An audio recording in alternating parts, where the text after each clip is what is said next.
పరిశుద్ధ గ్రంథాన్ని నుంచి యోహాను సువార్త 12వ అధ్యాయము 13వ వచనం. ఇశ్రాయేలు రాజు స్తుతింపబడును గాక అని కేకలు వేసిరి. దేవునికి స్తోత్రము. ఇశ్రాయేలు అన్న మాటకు అర్థం ఏంటంటే పోరాడువారని అర్థం, రాజు పాలించేవాడని అర్థం. అయితే ఇశ్రాయేల్ రాజుకి ఉన్న అసలైన అర్థం అంటే ఆత్మీయ అర్థము ఏంటంటే సరైన మార్గంలో నడిపించేవాడని అర్థం. దేవునికి స్తోత్రం చెప్పండి. ఇశ్రాయేల్ రాజుకున్న ఆత్మీయ అర్థం ఏంటంటే సరైన మార్గంలో నడిపించేవాడు అని అర్థం. రాజులు ప్రజల పట్ల ఎలా ఉన్నారు అది ఒకసారి చూద్దాము. ఆది కాండము 14వ అధ్యాయము 9, 12. ఏలాము రాజైన కదర్లియోమేరు, గొయ్యూయుల రాజైన తిదాలు, షీనారు రాజైన అమ్రాపేలు, ఎల్లాసారు రాజైన అరియోకు అను నలుగురితో ఆ 5 రాజులు యుద్ధము చేసిరి. ఇక్కడ జరిగిన సంఘటన ఏంటంటే రాజులు ఉన్న లక్షణాలు ఏంటంటే ఇశ్రాయేల్ రాజుకిని మిగతా రాజులకు తేడా చూడాలి. ఇశ్రాయేల్ రాజు ఎటువంటి వాడో, ఇశ్రాయేల్ రాజు చేసే పనులేంటో, ఇతరుల రాజులు చేసే పని ఏంటో తెలుసుకోగలిగితే అప్పుడు మన రాజు మీద మనకి ఏమవుతుందండి? ప్రేమ, గౌరవము, మర్యాద అనుసరించడానికి మనకు మనస్సు కలుగుతుంది. అవునా కదా? దేవునికి స్తోత్రం చెప్పండి. అందులో మన ఇశ్రాయేల్ రాజు కోసం తెలుసుకునే ముందు మనము బయట రాజుల కోసం కూడా తెలుసుకోవాలి. బయట రాజుల పరిస్థితి ఎలా ఉందంటే అక్కడ యుద్ధాలు చేయడం. బయట రాజులకు కావాల్సింది ఏంటంటే రాజ్యాన్ని పట్టుకోవాలి. అతనుకున్న రాజ్యమే కాకుండా అంటే రాజ్యాలన్నీ అతని చేతిలో గుప్పుట్లోకి రావాలనేదే రాజు యొక్క ఆలోచనలో. బయట రాజుల యొక్క ఆలోచన ఎలా ఉంటుందండి? అతనుకున్న రాజ్యమే కాకుండా ఇతర రాజ్యాన్ని పట్టుకోవాలి, యుద్ధాలు జరిగించాలి. ఎవరు చనిపోయినా వాళ్ళకి అవసరం లేదు. బాగా గుర్తుపెట్టుకోండి ప్రియమైన వాళ్ళ. ఎంత మరణం జరిగినా పర్లేదు, ఎంతమంది మనుషులు పాడైపోయినా పర్లేదు, ఎంతమందికి ఆహారం లేకపోయినా పర్లేదు, ఏదేమైనా పర్లేదు. ఎందుకంటే యుద్ధం వల్ల నష్టం జరుగుతుంది. అవునా కదండి? యుద్ధం వల్ల ఏమవుతుందండి? నష్టం జరుగుతుంది. ఎందుకంటే ఆస్తి నష్టం జరుగుతుంది, ప్రాణ నష్టం జరుగుతుంది, సమస్యలు వస్తాయి, ఆరోగ్య సమస్యలు వస్తాయి. ఎందుకంటే యుద్ధం చేయడం వల్ల మరణమే కాకుండా కాళ్ళు చేతులు పోయిన వాళ్ళు ఉంటారు. అంటే యుద్ధాలు చేయడం వల్ల ఏమవుతుందండి? కొన్ని అవయవాలు ఇరిగిపోతూ ఉంటాయి, కుంటువారు అయిపోతుంటారు, వికలాంగులు అయిపోతూ ఉంటారు. అంటే ఈ రాజులు చేసే పని ఏంటి? ఈ రాజుల యొక్క ఆలోచన ఏంటి? రాజ్యాన్ని పట్టుకోవడమును, ఆ యొక్క ఆస్తులు పట్టుకోవడమును, ఇదే పని. సంపాదన, రాజ్యం పట్టుకోవడం ఈ రాజుల పని. యుద్ధం ప్రకటిస్తున్నాం. అతనికి ఏం పోయిందండి? అతను ఎక్కడ ఉంటాడండి? కోటలో ఉంటాడు. హీరో ఏమో యుద్ధం ఎలాగ ఆడతాడో ప్రాణ నష్టం కలగకుండా ఆడతాడు. ఎవరు ఎలాగ ఆడతాడండి? ఎవడు పోతే నాకేంటి, వీళ్ళకి చంపాలనుకుంటాడు. ఎవరిని రాజుని చేస్తుందండి ఆవిడ? ప్రాణం విలువ తెలిసిన వాడిని రాజు చేస్తారు. అవునా కదా? అంటే ఈ జ్ఞానం అంతా ఎక్కడి నుంచి వచ్చిందని మీకు చెప్తుంది అనమాట. అంటే బైబిల్లో అంత జ్ఞానం ఉంది. ఈ బైబిల్ని మనము చాలా శ్రద్ధగా చదవాలండి. ఈ రాజుల యొక్క ఆ యొక్క ప్రవర్తన ఎలాగుందంటే రాజ్యాలు పట్టుకోవడము, ఎవరికి నష్టం వచ్చినా వారికి అవసరం లేదు. ఇశ్రాయేల్ రాజు కోసం చూద్దాం. 2 సమూయేలు 15వ అధ్యాయము 30. దావీదు ఒలీవ చెట్ల కొండ ఎక్కుచు ఏడ్చుచు తల కప్పుకుని పాదరక్షలు లేకుండా కాలినడకను వెళ్ళెను. వద్దనున్న జనులందరూ తలలు కప్పుకుని ఏడ్చుచు కొండ ఎక్కిరి. దేవునికి స్తోత్రం. భౌతికంగా దావీదుని చూడండి, ఇశ్రాయేల్ రాజుని. అయితే దావీదులో ఉన్న ఆ యొక్క ఆత్మ ఎవరిదండి? దావీదు ఆత్మకి ఏ ఆత్మ తోడుగుందండి? దేవుని ఆత్మ. మన ఇశ్రాయేల్ రాజు యొక్క ఆత్మ తోడుగా ఉంది. బాగా అర్థం చేసుకో. దావీదుని దేవుడితో పోల్చాల్సిన అవసరం ఏంటంటే దావీదుని నడిపించేది దేవుని ఆత్మ, అది ఇశ్రాయేల్ రాజు యొక్క ఆత్మ. దేవునికి స్తోత్రం చెప్పండి. ఆ ఇశ్రాయేల్ రాజు దావీదులో ఉండి ఓ సమస్య వస్తే అతను ఏం చేస్తున్నాడండి? తప్పించుకుని పారిపోతున్నట్టుగా అక్కడ రాయబడింది. అవునే కదా? కాళ్ళు కూడా ఏం లేవంటండి, చెప్పులు లేవు, ఏడుస్తున్నాడంటండి. ఈ మాటకు అర్థం ఏంటో తెలిసే ప్రియమైన వారా? రాజు యొక్క ఆత్మ నడిపింపు ఎలా ఉంటుందంటే, సమస్య వచ్చిందంటే ఆ సమస్య ఎటు నుంచి వచ్చిందో దాన్ని పరిష్కరించే వరకు కూడా సహిస్తూ ఉండేవాడు, భరించుతా ఉండేవాడే ఇశ్రాయేల్ రాజు. దేవునికి స్తోత్రం చెప్పండి. దావీదు కోసం బాగా తెలియాలి. దావీదు యుద్ధాలు చేయలేదు, సమస్య వచ్చింది కాదని యుద్ధాలు చేయలేదు. దావీదు యుద్ధం మొదలు పెడితే దావీదుని ఎదిరించడానికి శక్తి గలవాడు ఎవడో లేడంట అక్కడ. దావీదు అంత జ్ఞానంగా యుద్ధం చేయగలడంట. దావీదుని తలంచిన గుండె అదిరిపోద్దంట. సింహం గుండె లాంటి వారు కూడా దావీదుని చూసి జడుతారంట. అటువంటి దావీదు పారిపోతాడంటే అర్థం ఏంటండి? తప్పించుకుంటాడంటే అర్థం ఏంటండి? భరిస్తున్నాడు సమస్యని. ప్రజల సమస్యలను ఏం చేస్తున్నాడండి? అతను భరిస్తున్నాడు, సహిస్తున్నాడు, ఓపుకతో ఎదురు చూస్తున్నాడు. సమయం వచ్చినప్పుడు చక్కదిద్దుదామని. దేవునికి స్తోత్రం చెప్పండి. సమయం వచ్చినప్పుడు చక్కదిద్దుదాం, సమయం వచ్చినప్పుడు కుటుంబాలను కడదాం, సమయం వచ్చినప్పుడు అందరినీ ఏకం చేద్దాం. సమయం వచ్చే వరకు ఎదురు చూసేవాడే మన ఇశ్రాయేల్ రాజు. దేవునికి స్తోత్రం చెప్పండి. అంతేగాని ఉద్రేకంతోనూ రెండైతే కొట్టుకుందామని, రెండైతే యుద్ధం చేద్దామని, రెండైతే ఏదైతే తేల్చుకుందామని అని బయటపడేవాడు కాదు మన రాజు. మన ఇశ్రాయేలు రాజు భరించే రాజు. దేవునికి స్తోత్రం చెప్పండి. ఆ రాజును చూసి అనేక మంది కూడా ఆయన వెంబడించడానికి ఇష్టపడ్డారు. మీరు అధ్యాయం చదివితే అధ్యాయంలో చాలా మంది వచ్చి ఆ రాజుని అడుగుతున్నారు, రాజా నేను నీతో వస్తాను. పారిపోయేవాడితో ఎవరైనా వస్తారండి? తప్పించుకునే వాడితో ఎవరైనా వస్తారండి? ఎవరైనా వస్తారండి కదా? తప్పించుకునే వాడితో ఎందుకు? నువ్వే పారిపోతున్నావు. నువ్వు పారిపోయేది ఎవరి కోసం? ఈ ప్రజల్ని ఎదిరించలేకపోతున్నావు, లేకపోతే నీ కొడుకుని ఎదిరించలేకపోతున్నావు. ఎవరిని? అబ్షాలోముని. అబ్షాలోము చేసే పనులకి నువ్వు భయపడి వెళ్ళిపోతున్నావు, నువ్వే చక్కదిద్దుకోలేకపోతున్నావు అని నింద మోయవలసిన రాజు, మేమొస్తాం రాజా నీతో, మేమొస్తాం రాజా నీతో, మేమొస్తాం రాజా, ఇంత ఓపిక ఎక్కడది రాజా నీకు అన్నారంట. చెప్పలు కూడా సినిమా ఇంపరచండి. ఇంత ఓపిక ఎక్కడిది? సత్తా లేనివాడు అయితే వేరే, శక్తి లేనివాడు అయితే వేరే, బలం లేనివాడు అయితే వేరే, ఆధారం లేనివాడు అయితే వేరే, అన్నీ ఉండి కూడా నువ్వు సహించగలుగుతున్నావు అంటే, భరించగలుగుతున్నావు అంటే నిన్ను మించిన రాజు ఎవరు అన్నారంట వాళ్ళందరూ. దేవునికి స్తోత్రం చెప్పండి. రాజు అన్నవాడు భరించాలి. భరించినప్పుడు రాజ్యం చల్లా చెదరకోకుండా ఉంటుంది. దేవునికి స్తోత్రం చెప్పండి. రాజు అన్నవాడు భరించేవాడికి ఉండాలి. అది మన రాజుకుంది, మన రాజు అయిన యేసయ్యకు ఉంది, మన రాజు అయిన ఇశ్రాయేలు రాజుకుంది. భరించే రాజు. మనం ఎన్ని పొరపాట్లు చేసినా సరే, నువ్వు నేను ఎన్ని తప్పిదమ్ములు చేసినా, ఎన్ని అతిక్రమాలు చేసినా, ఈ రోజున మనల్ని ఇంకా నడిపించగలుగుతున్నాడంటే, ఆయన ఆత్మ మనలోంచి ఇంకా తీయకుండా నడిపించగలుగుతున్నాడంటే మన రాజు ఎటువంటి రాజు? భరించే రాజు. భరించేవాడు మన రాజు. దేవునికి స్తోత్రం.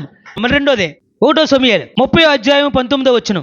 కుమారులేమి కుమార్తెలేమి దోపుడు సొమ్మేమి వారి ఎత్తుకొని పోయినా దానంతటిలో కొద్దిదేమి గొప్పదేమి ఏదియో తక్కువ కాకుండా దావీదు సమస్తమును రక్షించెను. దేవునికి స్తోత్రము. దావీదులో ఖచ్చితంగా ఇశ్రాయేలు రాజుని చూడాలి. అయితే మన రాజు దగ్గర మన రాజు యొక్క ఆత్మ నడిపింపు ఎలా ఉంటుందంట? పోయిందల్లా తిరిగి తీసుకొచ్చి ఇవ్వగలరంట. దేవునికి స్తోత్రం చెప్పండి. రాజుకున్న లక్షణాలు అయ్యండి. రాజుకున్న లక్షణాలు ఏంటండి? ఏదైతే కోల్పోయామో, ఏదైతే మనం సాధించలేకపోయామో, ఏదైతే మనం పొందలేకపోయామో, ఏది పొందలేదని మనం బాధపడుతున్నామో దాన్ని తిరిగి మళ్ళీ ఇవ్వగలడంట. అది ఎంత గొప్ప భాగ్యం అండి. అందులో నాది చిన్న సాక్ష్యం ఉంది. అస్తంతా అమ్మేశారు. మాకు ఓటర్లలో కూడా ఒక సెంటు కూడా రాదనమాట. అలాగైపోయింది. ఏమీ లేని పరిస్థితుల్లో ఇక్కడ ఏదో చేసుకోమని చెప్పి మళ్ళీ ఇక్కడ రప్పించారు. అయితే ప్రియమైన ఇక్కడ కూడా పెట్టిన కొట్ట పొయ్యిలో పెట్టన్నట్టు ఏదో అలా బ్రతుకుతూ వచ్చాం కొన్ని సంవత్సరాలు. ఈలోగా నేను పుట్టిన మొదలుకొని, ఎదిగిన మొదలుకొని, పెరిగిన మొదలుకొని, దేవుని పట్టుకునే వరకు నాకు ఎన్నో పోయినాయి. ఆస్తులు పోయినాయి, ధనం పోయింది, పొరుగు పోయింది, మర్యాదలు పోయింది, అన్నీ పోయినాయి. గౌరవించే వాళ్ళు లేరు, బంధువులే పెళ్ళికొట్టు ఇవ్వలేని పరిస్థితులకు ఏర్పడిపోయింది మన పరిస్థితి. అంతా పోయింది మాటలో చెప్పాలంటే. పెళ్ళికొట్టు ఇవ్వలేదంటే గౌరవం ఎట్టే కదండి. అటువంటి స్థితిలోకి వచ్చేసిన తర్వాత యేసు ప్రభు ఒక ఆత్మ నన్ను దర్శించింది. ఇశ్రాయేలు రాజు ఒక ఆత్మ నన్ను దర్శించింది. ఇశ్రాయేలు రాజు ఒక ఆత్మ నాలో ప్రవేశించిన తర్వాత ఆ రాజుని నా హృదయంలోనూ పెంచి పోషించడానికి ఆ రాజు కావలసిన ఆహారం అంతా, ఎటువంటి ఆహారము? నీతి క్రియలు కలిగి జీవించాలనే ఆహారాన్ని ఆయనకి నైవేద్యంగా పెట్టి ఆ రాజును కాపాడుకుంటూ వచ్చిన నాకు పూర్వస్థితి మీద 2 అంతలు ఆశీర్వదించాడు దేవుడు. నా ఇశ్రాయేలు రాజు ఒక ఆత్మ నాలో కాపాడుకుంటూ వచ్చాను. నాకు పోయిన దానికంటే ఇప్పుడు ఇచ్చింది చాలా గొప్పదే. నన్ను 10 మంది గౌరవించే స్థితిలోకి వచ్చాను. గౌరవించడం అంటే ఏదో 100 మంది సలాం ఎట్టక్కర్లేదు. గౌరవించోడు ఒక్కడైనా కానీ ఆ గౌరవము ఎలా ఉండాలంట? మర్యాదపూర్వకంగా, మనస్ఫూర్తంగా ఉండాలి. దేవునికి స్తోత్రం చెప్పండి. మనల్ని గౌరవించడానికి 10 మంది ఉన్నా కానీ ఎలా ఉండాలంట? పల్లకి మోతలాగా ఉండాలి. దేవునికి స్తోత్రం చెప్పండి. అది మన ఇశ్రాయేలు రాజు ఇచ్చే గౌరవం. తిరిగి తీసుకొచ్చాడు నాకు. ఇది నేను చెప్తున్నాను. తిరిగి తీసుకొస్తాడు అందరికీ. తిరిగి తీసుకొచ్చాడు మన సంఘంలో చాలామందికి. లేదా అంటే అన్నీ ఇచ్చాడు దేవుడు. మళ్ళీ నిలబెట్టుకొస్తున్నాడు. ఒక్కొక్కరిని ఎంతో కొంత తయారు చేసుకుంటూ వస్తున్నాడు. బిడ్డలు తయారు చేసుకుంటూనే ఉంది ఇశ్రాయేలు రాజుకున్న ఆనందము. బిడ్డలు తయారు చేయడంలో ఉంది ఇశ్రాయేలు రాజుకున్న ఆనందము. బిడ్డలు తిన్నారా లేదా, పోయారా, ఉన్నారా, వాళ్ళ కుటుంబాలు పోయారా అనేది లోకరాజులు. మన రాజు అలా కాదు. బిడ్డలు తిన్నారా, ఉన్నారా, చక్కగా ఉన్నారా, వాళ్ళతో ఉన్నారా, వీళ్ళతో ఉన్నారా, అందరితో ఉన్నారా, అన్నీ ఉన్నాయా, అది ఇశ్రాయేలు రాజుకున్నదే. ఆ రాజులో మనం ఉండాలి, ఆ రాజు మనలో ఉండాలి. దేవునికి స్తోత్రం చెప్పండి. సమస్తం ఇవ్వగలడు. బైబిల్ అంతా తిరిగైతే పుట్టిన అందరూ ఆరోగ్యంగానే పుడతారు. ఆ రక్తస్రావణ స్త్రీకి ఎన్ని సంవత్సరాల నుంచి అండి? 12 సంవత్సరాల నుంచి. మళ్ళీ తిరిగి పూర్వవైపు ఇచ్చాడా లేదా? పోయిందంతా ఆరోగ్యం ఇచ్చాడా లేదా? ఆరోగ్యాలు ఎలాగ ఉన్నాయి ఈరోజు? సంఘంలో ఆరోగ్యాలు ఎటువంటి ఆరోగ్యాలు ఇస్తున్నాడు అంటే పూర్వము మనం ఉన్న ఆరోగ్యాన్ని తిరిగి మళ్ళీ మనకి ఇచ్చాడు లేదా? దేవునికి స్తోత్రం చెప్పండి. సమస్తము తెచ్చిచ్చేసాడు మనకే. చెప్పలు కూడా మేంపరచండి. మన ఇశ్రాయేలు రాజు సమస్తము తెచ్చివ్వగలడు. సమస్తము తెచ్చిచ్చాడు. ఇశ్రాయేలు రాజు దగ్గర అంత ఉంది. దేవునికి స్తోత్రం చెప్పండి. ప్రజల యొక్క బాగోగులే మన ఇశ్రాయేలు రాజుకి కావాలి. తన బిడ్డల యొక్క క్షేమమే ఇశ్రాయేలు రాజుకి కావాలి.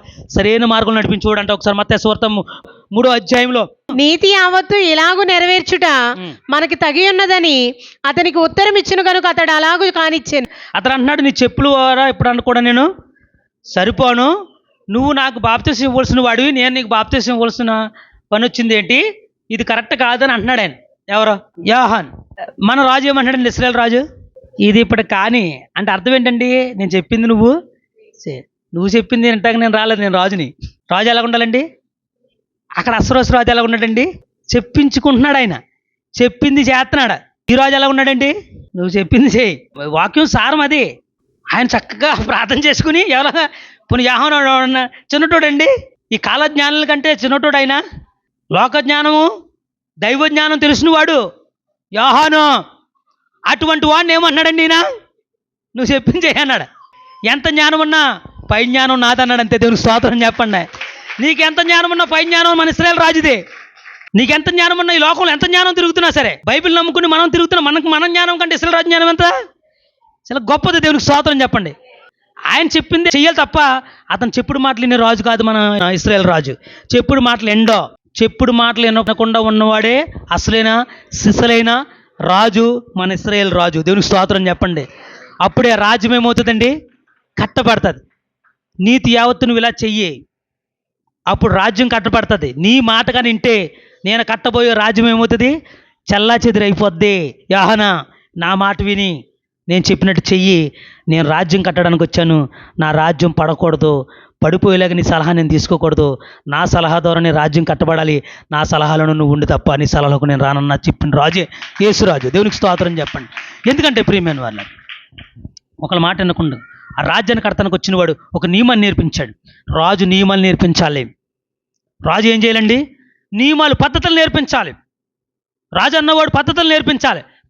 పనులు నేర్పించడం కాదు. రాజు అన్నవాడు ఏం నేర్పిస్తున్నాడండి? వచ్చిన వాళ్ళు అందరికండి బాటిల్ ఇస్తున్నాడంట. అవునా? ఊరేగింపులకి వెళ్తే ఏమవుతుందండి? లోకరాజుకి వెళ్ళాలంటే ఏం చేయాలండి? ముందే వేయించాలి, డబ్బు పంచి పెట్టాలి. జరుగుతుంది కదా లోకంలో. ఓటు వేయిపో, ముందు పంచి పెట్టాలి. మనుషులు ఏం చేస్తున్నారు? పాడు చేస్తున్నారు. 4 రోజులు పండగ త్రాగుల్లోకి నింపేస్తున్నారు. మనుషులు ఏం చేస్తున్నారంటే వాళ్ళు బాగుపడుతున్నారా పాడైపోతున్నారు అంత అనవసరం. వాళ్ళకి రాజ్యం కావాలి. మన రాజుకి ఏం కావాలండి? మనుషులు బాగుండాలి. దేవునికి స్తోత్రం చెప్పండి. ఇశ్రాయేలు రాజు మనతో ఉండాలి. ఇశ్రాయేలు రాజు మనతో ఉంటే కనుక ఏం జరుగుతుందంటే అపోస్తుల కార్యాలు 15:17 పడిపోయిన దావీదు గుడారమును తిరిగి మనకి ఏది కట్టెదను. పడిపోయినా సరే, దాని పాడైన వాటిని తిరిగి కట్టి మనకి ఏదైనా పాడైపోయింది అనుకున్నా, మనం పాడైపోయి అనుకున్నా, మన కుటుంబం పాడైపోయింది అనుకుంటున్నామా? దానిని నిలువబెట్టనని దాన్ని తిరిగి మళ్ళీ నిలబెట్టడానికి ఇశ్రాయేలు రాజు నీకు తోడుగా ఉంటాడంట. దేవునికి స్తోత్రం చెప్పండి. దాన్ని తిరిగి నీకు నిలబెట్టడానికి నువ్వు పోయిందనుకున్న ప్రతిదీ తెచ్చి ఇవ్వగలిగిన రాజు మన యేసు రాజు, మన ఇశ్రాయేలు రాజు. అదంతటిని తిరిగి ఇవ్వగలడంట. నమ్మిన వారు దేవునికి స్తోత్రం గట్టిగా చెప్దాము. ఆ తిరిగి ఇచ్చే రాజు యేసు రాజు, మన ఇశ్రాయేలు రాజు కనుక ఆ రాజు మనతో ఉండాలని, మనలో ఉండాలని, ఆయన ఆత్మతో మనం నడిపింపడాలని ప్రతి ఒక్కరు మోకరించి ప్రార్థన చేద్దాం.